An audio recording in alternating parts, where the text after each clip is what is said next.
Hey guys, welcome to the Credit Shuffle Show. Today we are going to be looking at student credit cards. This is a hotly requested topic. I know many of our audience are in college. They're trying to work out how to get a good credit score by the time they graduate. So let's look at student credit cards. First of all, what are they? Well, if you're under 18 in the US, you can't have a credit card of your own. You can only be an authorized user on your parents' credit card. That's a good start. It can help you build up your credit score because their credit shows up on your credit report, so that benefits you. Once you get to over 18, you can finally have a credit card of your own. For most people, this will be either a secured credit card or a student credit card. Secured credit card is a type of credit card where you pay a deposit and then they issue you a card. And with a student credit card, you often will need a cosigner, especially if you don't really have a significant income.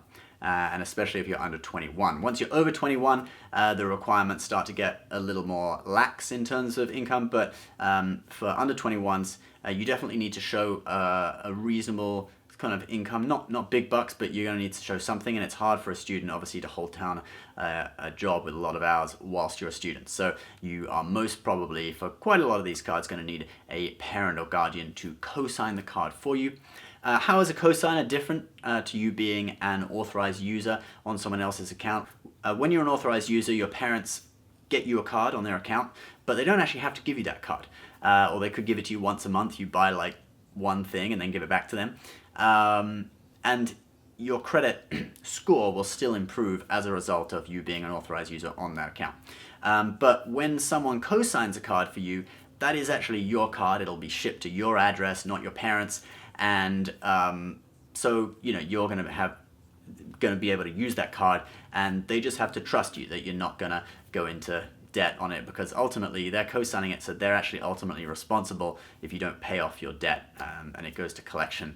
That'll go back to them, and it'll hit their credit score and mess them up. So you have to be from a family that trusts you. I think my dad probably wouldn't have co-signed for a credit card when I was a student. Anyway, so let's take a look at some of the student credit cards out there. Now, these cards, in general, you have to prove that you're a student. There's normally on the application, there's a little box where you have to write in the name of your school. You may actually have to also use a school email to verify that you're actually a student in order to get it. So I wouldn't try applying if you're not a student, because you may get denied, and then that would waste a hard pull on your credit report. If you want a basic card, you could go for a secured card or something like Capital One Platinum. That's also very easy to get. So I've picked 4 of the industry-leading student credit cards for us to take a look at today, which are the Discover It credit card for students, the Capital One Journey, the Citi Thank You Preferred for students, and the BankAmericard for students. All of these cards have no annual fees, and some of them do actually collect some form of rewards. For example, the Discover gets 1% cash back on everything and 5% cash back in quarterly rotating categories, kind of similar to the Chase Freedom. And the current category is restaurants. You are actually limited on the amount, though, each quarter. Capital One Journey gets 1% cash back on everything, and you get a boost to 1.25% if you pay on time each month. The Citi Preferred gets 2% thank you points on dining and entertainment, and 1% on everything else. Now, this isn't cashback. These are points that are transferable to airlines and hotels, etc. And some quite good ones as well, like the Middle Eastern carriers, Etihad. With hotels, you got Hilton on there. So this is pretty good rewards. And the BankAmericard credit card for students actually earns no rewards or cashback or anything. Now let's look at some of the special features of these cards. So for Discover, they actually give you $20 cashback each year if your GPA is over 3.0 or higher.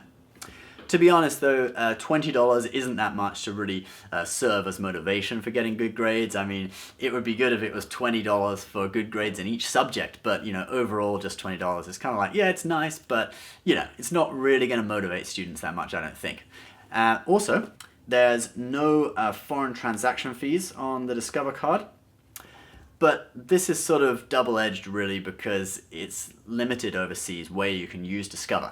If you look on their website, it's actually only where you see these logos. So when you're outside of the United States, the most common card networks are Visa, Discover, and American Express.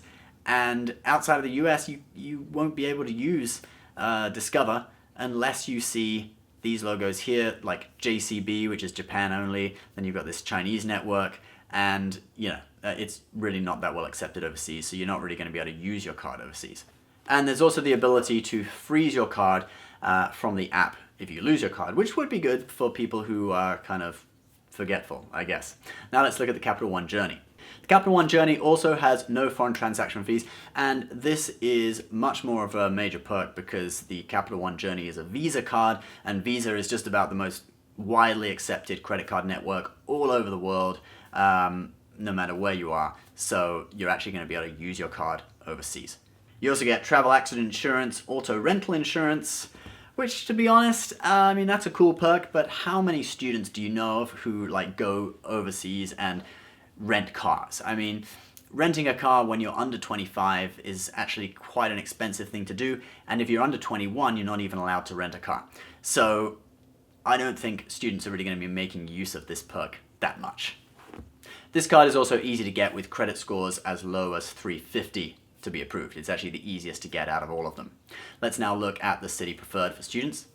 You get Citi Worldwide Travel Accident Insurance, Car Rental Insurance, Citi Private Pass, which is like a scheme for getting invites to special events, getting concert tickets and all that kind of stuff. And then you also get access to Citi Concierge, which, these are kind of features of a more premium credit card. But again, I kind of doubt how much students will really use these features, considering many students are kind of short on cash.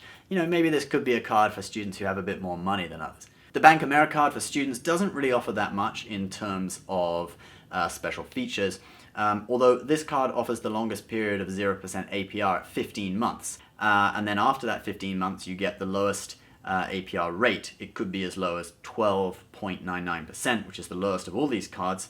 And you also get 0% bounce transfer fee on bounce transfers within the first 60 days. So though it doesn't really have many other perks, this could be kind of like the student bounce transfer card. Now let's look at some of the sign-up bonuses. Two of the cards have sign-up bonuses. The Discover will match any cashback you earn in your first year.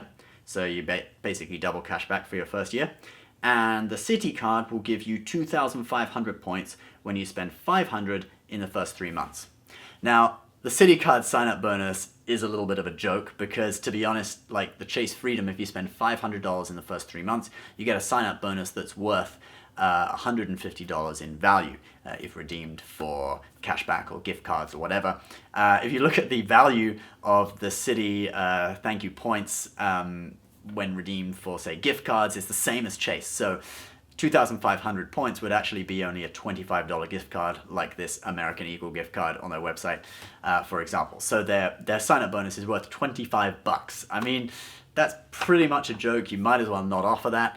I guess students are not expected to be big spenders, and that's probably why they don't offer as generous sign-up bonuses as, like, say, Chase Freedom or other cards where you're getting up to like $500 value sign-up bonuses.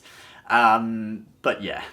Okay, so that's kind of the rundown of these cards. I'm not going to list out their APR and all this kind of stuff. We'll put the links in the description. You can go and check it out if you want. But just to conclude, I'm going to give you sort of the lowdown on which card is good for who. And you can see quite clearly with the features they offer that they are targeting different types of students. So let's check it out. The Discover card is good for those who want to earn a good rate of cashback. So you got those rotating quarterly categories, which, right now it's restaurants, but you can see you got wholesale clubs on there, a few other, gas, whatever. And you'll actually be able to earn quite a reasonable amount of cashback by using those categories to your advantage. It's also a good card for students who may be a bit paranoid and a bit afraid of having a credit card, because you can freeze the card through the app so that it can't be used if you lose it. The Capital One journey, I would say, is definitely the best for students who are going to be doing a year overseas or a semester overseas, because the fact that it has no foreign transaction fees, and it's also a Visa, which is like the most widely accepted credit card network in the world. US students, I think they tend to go to Europe more for like study abroad stuff. Maybe a few go to Asia, but I think the Discover, it has no foreign fees, but you have to use it in like China or Japan, which some students will go there, and if you're going there, that's great. But for, I would say, like the largest majority of American students, I think it's more likely they'll go to like the UK or France, Germany, places like that to do years abroad. And if you're one of those students going to Europe, then the Capital One journey is a good card for you. Capital One journey is also a good card for those, really trying to build their credit, increase their credit line, because Capital One offers that kind of structured credit line increase after you make 5 months of on-time payments, same way as the Capital One Platinum does. And it's also the easiest card to get. The Citi card, I would say, is for those who want to earn points that can be transferred to airlines. And it's especially good if you're planning, maybe you're not going to spend that much money with it now. Sign-up bonus is a little bit of a joke, but if you're planning on using Citi thank you points later on, it's good at getting a good head start on earning those points. Also, this may be a good card for kind of big spenders, Obviously, some students, they're like real poor while they're at university, they're eating beans for dinner. But then some students are getting a real generous allowance from their parents and they're pretty rich and they're spending on luxury experiences. This card gets 2 points at restaurants, so if you're eating out a lot as a student, you might be able to rack up actually quite a lot of Citi thank you points and exchange them for airline miles and stays in Hilton hotels, for example. So I would say this card is a good card for the big spender who actually wants to earn a lot of points and exchange that for luxury travel experiences as a student. And lastly, the BankAmericard, I would say, is a good card for balance transfers. So basically students with debts. If you've had maybe one of the other 3 cards and you spend a bit too much, you can't pay it back and you're starting to pay interest, perhaps your dad or mom is moaning about you because they are the cosigner on the card, you may want to consider getting the BankAmericard, transfer your balance over to that within the first 60 days, and then you pay 0% for 15 months and you can pay it back at your own speed. Saying that though, I always recommend pay your credit card off every month in full, especially if you're just starting out on your credit journey. You don't want to ruin your credit score with missed payments, etc. So guys, that is my lowdown on student credit cards. I'll put all the links to those cards in the description. You can check them out for yourselves. And yeah, let me know what you think in the comments. As always, I'm the Credit Shifu. Please subscribe for more credit card tips and tricks every week. We'll see you next time. Bye. Trust me, I don't wanna feel no more.